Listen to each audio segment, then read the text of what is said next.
Hi guys, good afternoon and welcome back to my YouTube channel. So, hi Artek. Move kita dito so that they can see you. Hi, my love. Yan. Ayan. Okay. Here's my baby boy, my Artek. Kiss daddy. Okay.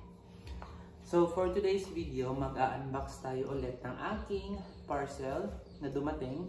I have here 1, 2, 3. Tatlong malalaking boxes. Heavy, very, yeah! See? So heavy. Yan. So, patayin ng patungan. This one. Ito yung upuan ng bar counter. Dito natin siya ipapatong para makita ninyo. Medyo lumayo lang ako ng konti para medyo wide yung yung ating angle. Okay. So this one is very heavy. Yeah. Okay. Yung balahibo ng pusa. Di pa kasi ako nag-vacuum kasi pag sinimulan ko ng paandalin yung robot vacuum, medyo may noise siya. So, nagpatay ako ng electric fan, nagpatay ako ng vacuum, lahat. So, para yung wala masyadong noise. So, this one, I got this from Petelier sa Manila. So doon ako order ng pagkain ng pusa, which is Royal Canin. Royal Canine or Royal Canin. Kasi 4,000 plus lang yung kanilang cat food na 10 kilos. Unlike dito sa Davao, almost 6,000. Like grabe sila magpatong ng presyo. Like too much. And then, kasama ng shipping fee, it only cost me 8,605 per ito at saka yan. Bali dalawa kasi siya. So 8 plus 8, 16. So mga nasa 17,500 lahat. Apat na yun. Apat na 10 kilos. So kung dito ka bibili sa Davao, imagine nasa mga 24,000 yung apat na apat lang na ito yung pagkain ng pusa, which is very, very, very mahal. Di ba ang laki ng na-save ko from 17, 18, 19, 20, 21, 22, 23, 24, 7,000. Di ba? Dapat nga pag nasa Davao na mas mura pa sila kasi wala nang shipping fee. Ito galing pa ng Manila, mas mura. Anyway, let's open this. This is from Petelier. Ito yung second box. Ito yung unang dumating. The following day ito. Kasi magkasunod na order ko sa kanila. Ang nangyari kasi before, umorder ako ng, inisa ko kasi siya, tatlo na 10 kilos, kaso hindi pinick up ng JNT because sobrang bigat siguro, kasi 20 kilos na to eh. So ginawa ko, kasi kinancel ng JNT yung order ko, nag-reorder ako ulit. Yan siya. Para makita. Again, kaya ako nag-ano na, this is for, ano tawag nito? Evidence. Ebidensya ko para pag may butas. Ayan. So, pag may butas, edi may sasauli natin. Ayan from Petelier. Hindi ko papakita yung presyo. Ayan siya. Okay. So, buksan na natin.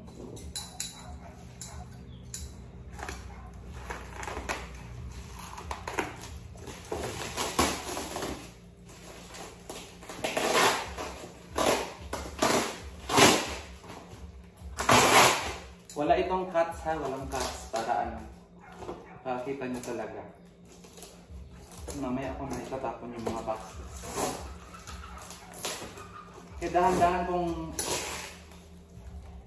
ginugunting kasi nga yung pagkain ng pusa, di ba nakaano lang yun parang plastic na may foil ganon, so baka mabutas. Dahan-dahanin natin, baka matamaan natin. Yan. Yan, open na siya guys. So, this is a... Nagulat ikaw, Artek? I'm so sorry, my love. Agulat ikaw. I have you. I have you. Ito siya. So, one down. Ito, lagyan natin dito para makita nyo. Yan. And then another one. Blocking. Andyan si si Orange, oh, nasa bintana. Oh, yun, oh. Si Orange, tingnan mo. Here's the other one, guys. So, 2 bags of cat food. This cost me 8,000 plus, 8,600. Ayan siya. So, tapon na natin yan. Diyan lang muna. Okay. Kasi, bubuksan natin yung other box. This one later on na to. Yeah. Okay. Yan. So, dalawa na siya. Dalawang big bag. And this one, let's open it here na lang sa baba siguro. Kasi, so happy. Yeah. Ayan. Oh, umalis na si Arte. Kasi andyan yung friend niya sa labas. Sa may bintana. Friend niya na stray cat. Dami namin stray cats, guys. Like, too much.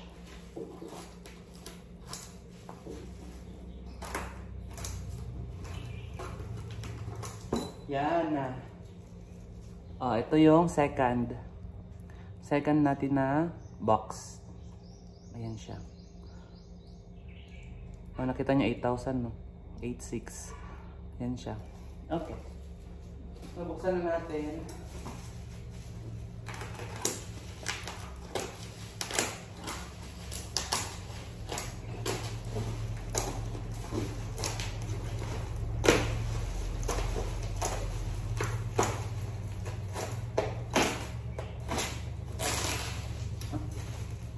Yes, Bastedan. Then ikaw. This is Baste, my big cat, my biggest cat. My fastest cat. Yes, my love. Di ba marami na kayo ulit food, no? Kiss Daddy B. Love you. Ilang buwan din to. Umorder din ako sa Petelier last March, April, May, June. June na ngayon and meron pang konting natitira. Siguro may 1 kilo pa doon sa 20 kilos ko na binili. So, okay na rin kasi ito yung sulit na siya. Alam nyo bakit? Kasi yung kung bibili ka ng tag 2 kilos, masyado kasing mahal. 2 kilos is worth nasa 1,400 to 1,500 per 2 kilos. I-multiply mo yan. Imagine kung diba sa 10 kilos, 5 bag. So, 1,400 or 1,500 times 5, magkano yun? 7,500, tama? Oh, so masyadong mahal. So, another one. Here you go. Yan. Yan natin dito. Okay. Yan siya. And then, another 10 kilo bag. See? Kami na natin.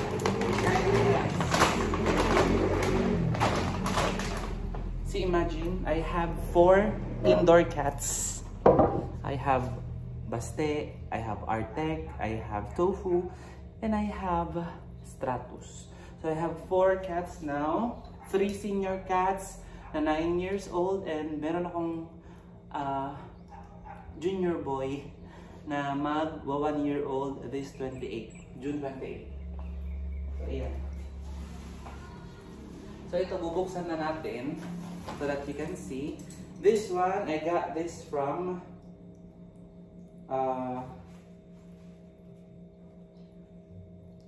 Do Better's shop.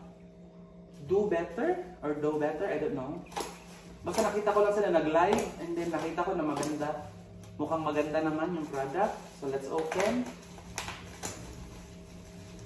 Mainit guys. Sorry.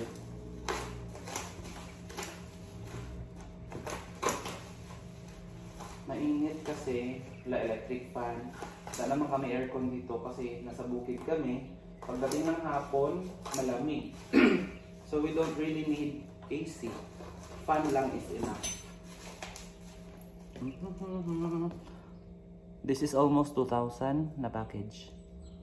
Yan siya. So imagine ha. Ito lang na to. Ito tsaka ito 20 mil lang disco po. Imagine niyo yung price niya. Gosh. Pero thankful pa rin ako sa itaas. Thankful ako kay God dahil kahit pa paano, kaya ko pa rin bumili. Kasi what if hindi ko na kaya? Kawawa yung mga pusa ko. Diba? Maano kasi ako sa sarili ko guys, yung kuripot ako sa sarili ko. Hindi ako bumibili ng para sa sarili ko.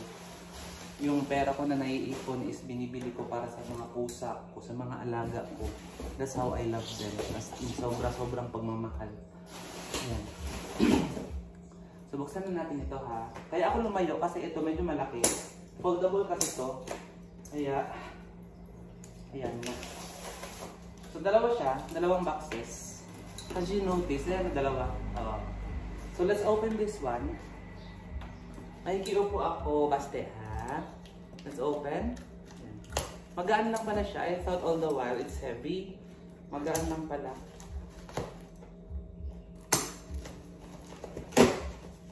Ayan.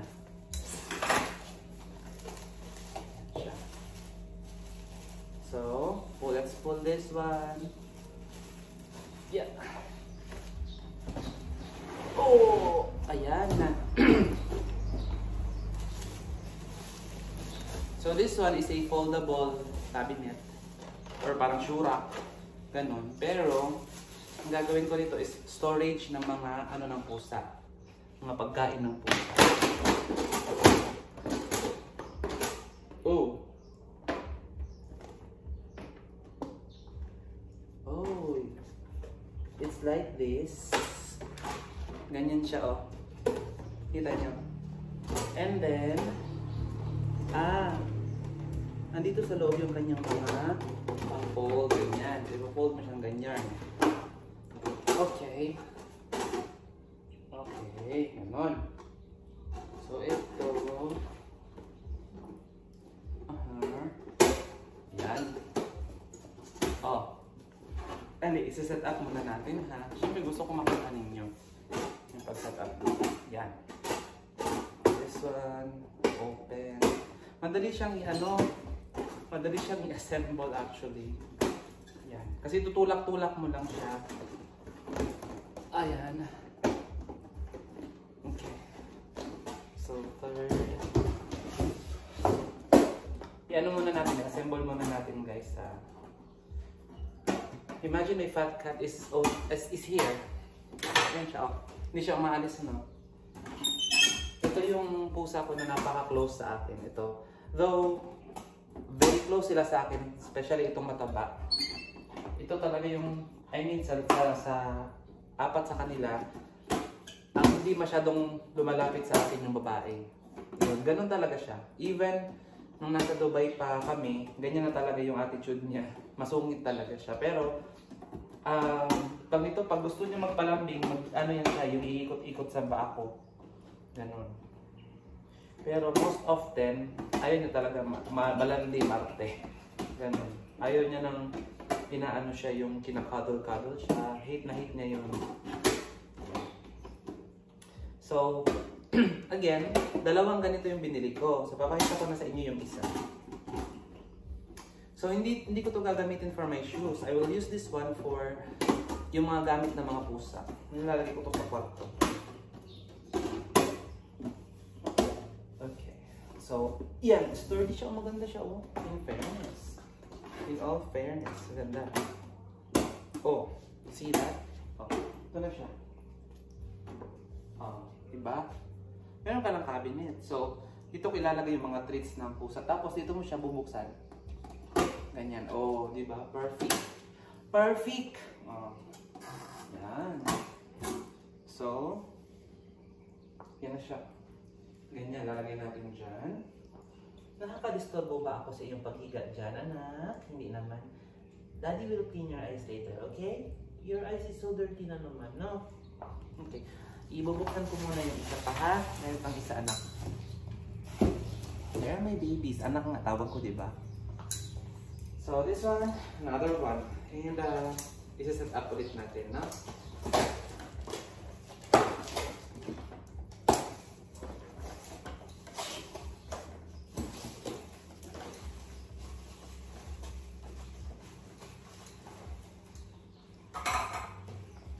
Then I also ordered few cat food, cat treats.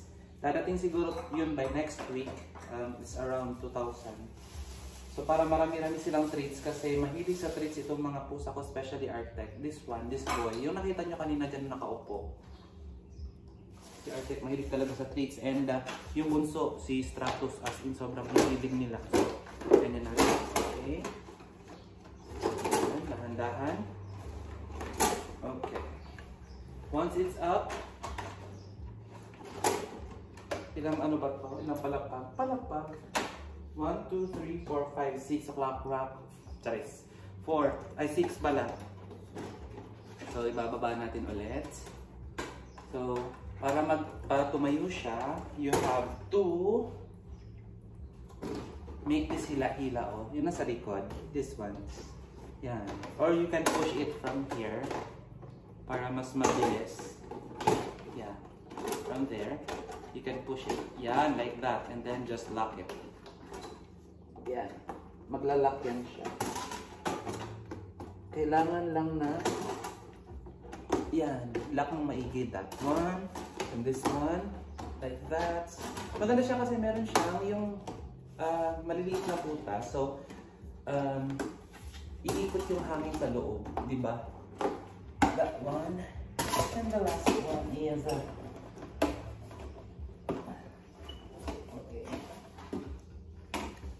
maliit ang sahod ko guys, actually. Pero, kumbaga, magaling ako mag-ipon ng pera. So, yan.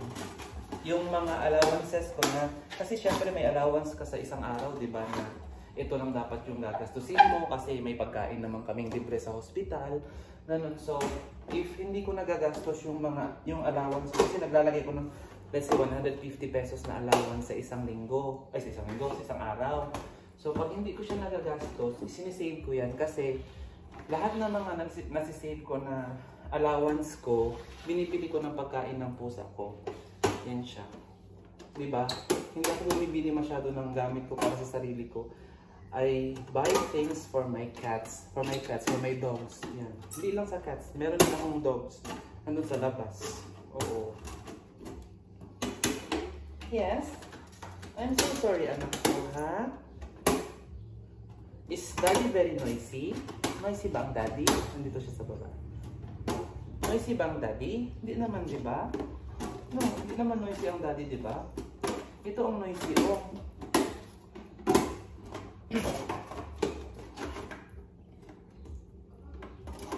Yan siya.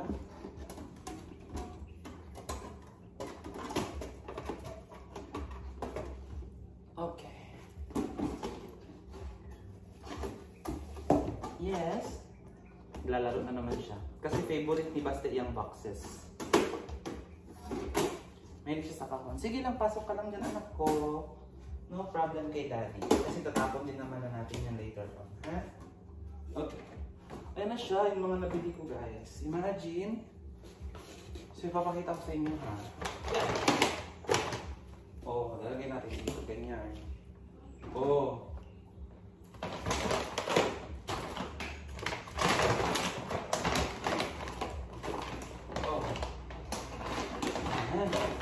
See that? Ganyan karami. Oh, di ba?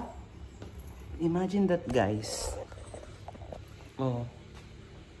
Cat food which is good for, I think, mga 6 months na rin ito. Kasi, di ba, March ko binili nga yung dalawa. Isa nito, at saka isa nito. So, dumating siya dito mga second week ng March. So, March. April, May, June. Magsa-second week na ng June. So, ibig sabihin, 3 months talaga siya. Ito, 20 kilos is good for 3 months. So, this one is another 6 months. So, kung mauubos yun ng June 15, July, August, September, October, November, December 15. So, yan. So, at least, hindi na ako mamamroblema ng pagkain ng pusa for 6 months, for the next 6 months. So, this one, ilalagay ko sa loob ng room and I will show you later pag nalagyan ko na ng mga stuff ng pusa at saka ng aso. Ayan siya. Iayos ko lang doon sa loob ng room ko. Hindi ko alam kung papaano pero ang loob ng room ko halos lahat gamit ng mga pusa at saka ng aso. So what to do? I love them. So wala tayong magagawa. So yan lang ngayon sa video ngayon. Ayan siya. Pasensya na kayo kung medyo magulo ang aming bahay ha. Ayan siya. Artek, say hello. Hello anak. Sorry ha, na-disturb kita. Love, love. Ayan. Bye guys. Yan. Bili na rin kayo ng pagkain ng mga pusa ninyo.